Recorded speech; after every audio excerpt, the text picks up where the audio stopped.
So, in the last video, you have learned about the VLOOKUP, right? It's searched vertically in your table. But what if your data is horizontal? What if the rows have the header, not the columns? That's where HLOOKUP comes in. It's the horizontal twin of the VLOOKUP.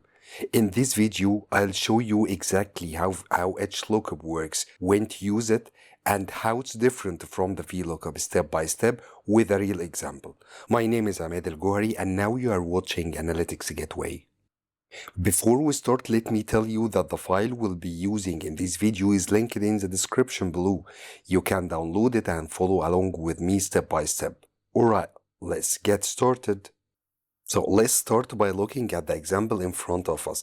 It's a table that contains 15 employees here, each employee followed by some information about, such as names, department, and job title, and finally percentage of target completed or completed target. As you remember the last video we described in it, the VLOOKUP, the data was vertically, which means that we are searching from the top to the bottom. But now our data is structured horizontally. So how can we search horizontally instead of vertically? All I need, the same as the last video, just need to add the employee ID here so it can getting the name of the employee, the department, and the job title, and the ratio of completed target. Firstly, let's have a look about the syntax of the HLOOKUP. As we agreed the last time, all we need is to type equal, but instead of typing VLOOKUP, we'll type here HLOOKUP and pressing tab or double click on this suggestion. So now I'm having the full syntax of the HLOOKUP. HLOOKUP is the same as VLOOKUP, made of 4 main parts. Let's open that insert function so we can have a full look about the 4 parts of the HLOOKUP.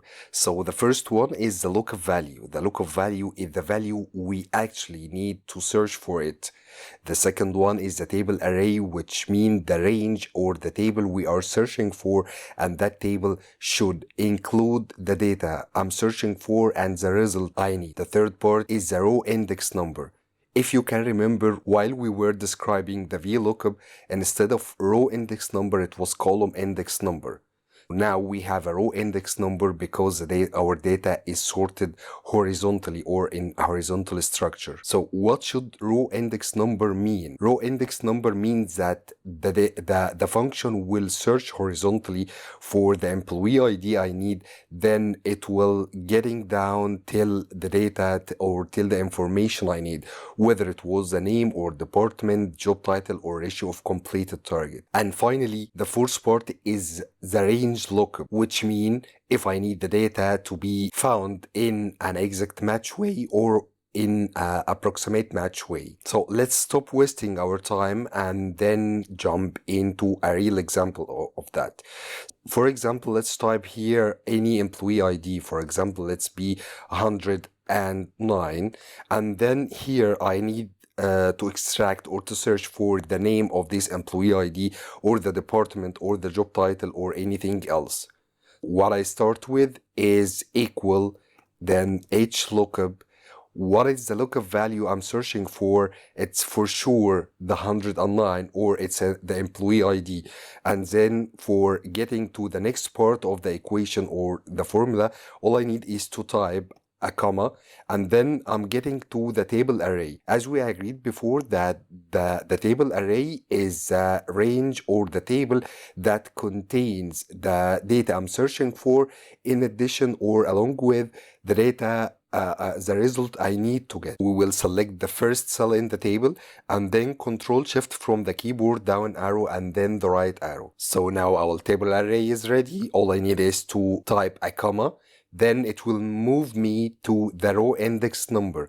What is the row index number here? It's the row number that contains the result I need to get. For our example here, I'm trying to get the name. I'll type here number 2. And as we said before, that it doesn't matter whether the row number or the column number is number 3 or 4, 5, or any number in the Excel sheet. What exactly matter is the row number in the table I'm searching in, or the row number in my table array. So after that, all I need is to type another comma. Finally, I'll go to the range lookup, which I need to be exact match. I'll type 0 here, or may I type false? and then close my bracket and press enter. Now I have a name. Let's validate that. This is employee ID 109. It's Steve Harris. Let's try again and getting the department of this employee ID. So I'll start here with equal HLOOKUP, and then I'll tell Excel I'm searching for this employee ID, comma. For the table array, I'll select the whole table I'm looking in, then comma. Row index number now is number 3. As we can see here, it's number 3 in my current range where I'm searching for the value.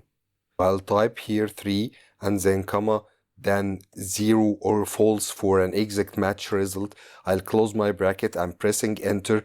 So this employee ID working in a department which called marketing. We can also, instead of typing the formula or the function again to get the job title, we might have an option to drag it, but before dragging it, we need only to fix the lookup value by highlighted and pressing F4.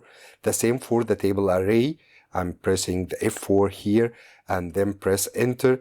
And another thing we need to update after dragging it is to update the job title row index number from 3 to B4.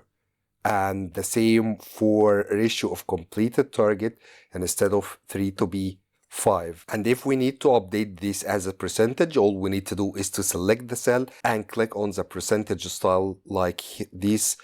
It will be 84%. Now we have a ready query for searching at any employee at our dataset. For example, if we change that from 109 to be 105, let's see what happened. It's keep getting me the name, the department, the job title, ratio of completed target for that employee. And the same would happen if we selected 114.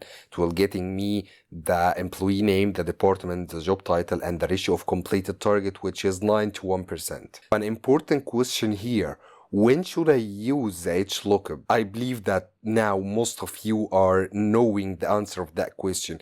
You can use the HLOOKUP instead of VLOOKUP if your data is sorted in a horizontal structure like this example. And as we said about the VLOOKUP, it's the same for the HLOOKUP. It's an old generation of the Excel functions.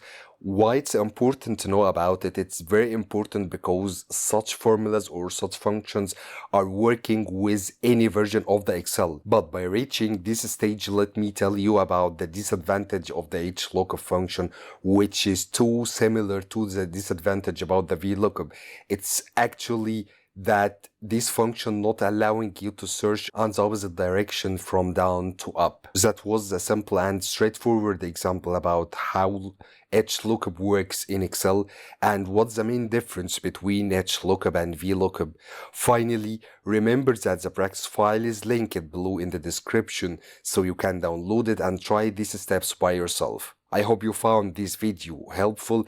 If you did, don't forget to give a like and subscribe to the channel so you don't miss any of the upcoming videos. See you again in the upcoming videos.